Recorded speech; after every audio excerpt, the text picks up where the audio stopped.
Magandang araw mga kaibigan. Bigyan natin ng reaction, opinion itong post ni Senator JB Ejercito sa kanyang official Facebook page. Sabi niya, situation is not normal. We are in crisis already.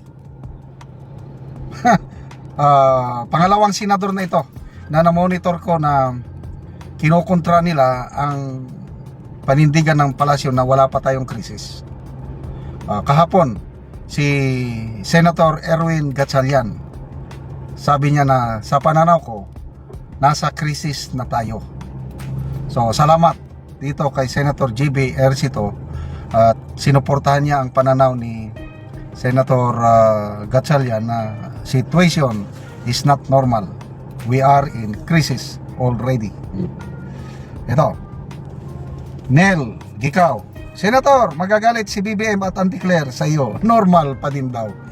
Ay, ito ko anong klaseng pag-iisip nitong palasyo ngayon, no?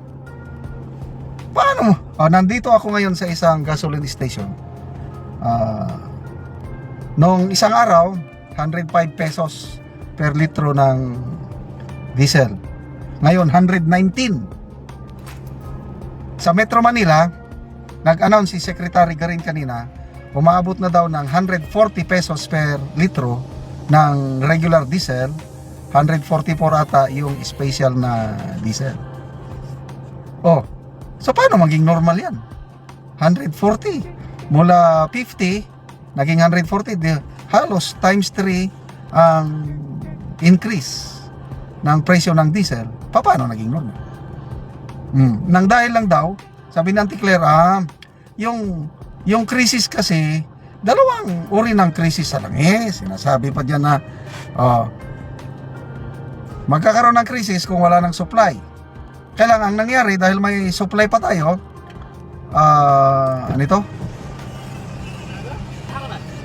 tumaas lang ang presyo. So, price disruption. Price disruption, ganun ang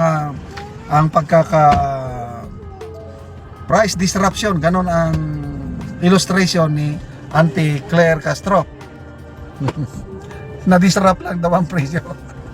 Ano ba? Ano bang mawawala sa kanila pag aminin nila na okay, we are now in a crisis situation? Anong mawawala sa palasyo? Anong gustong palabasin ng palasyo? Wag kang, we are in control. Parang ganon siguro. We are in control. Your president is the best president. Ganon ba yun? Your president is the best president. We are in control. Do not worry. Do not hurt everything. Kaya nag-post na kanina si Attorney Rowena Guanzon, kaawaan sa kahabagan tayo ng Panginoon. Post niya. Kasi isinare niya yung post na sinasabi ni Secretary Green na 140 pesos na ang litro ng diesel sa Metro Manila. Nakakaawa tayo mga kababayan nating Pilipino dahil sa buong ASEAN tayo po ang may pinakamahal na pinakataas ang increase. More than 100% na ang increase ng ating langis. Samantala sa ibang ASEAN countries, nagtaas din. Ang pinakamababa is, I think, Indonesia. 9% lang ang pagtaas ng fuel nila sa Indonesia. Yung maalala ko lang Thailand, nasa 57% ang pagtaas. Ang Malaysia 33%. Sa atin more than 100% na ang pagtaas. So, ano yan? Sinasabi pa rin ng Pangulo na normal lang tayo. O basa tayo ng mga comments. Ramel Creed, word is not enough. We were even before the war starts, but you in the Congress lower and upper house let it happen. Ponce Orbeta, no sir, the situation is normal daw, sabi ng isang abnormal. Ito na ngayon nagiging katatawanan ng ating Pangulo dahil normal siya ng normal, hindi naman, so tinatawag siya na abnormal. Ano bang klaseng presidente tayo?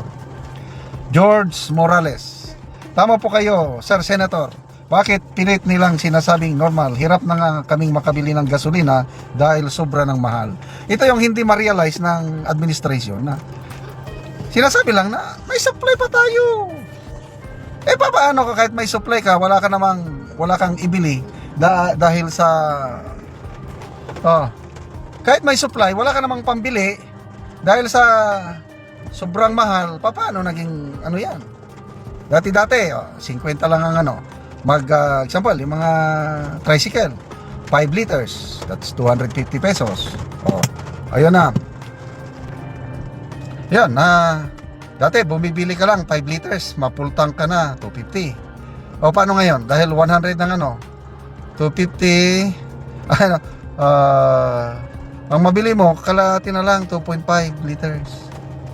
Magpasahe ka buong araw, hindi ka na makapag Kaya talagang we are now in a crisis situation. I agree with Senator JB Ejercito and Senator Gatchalian.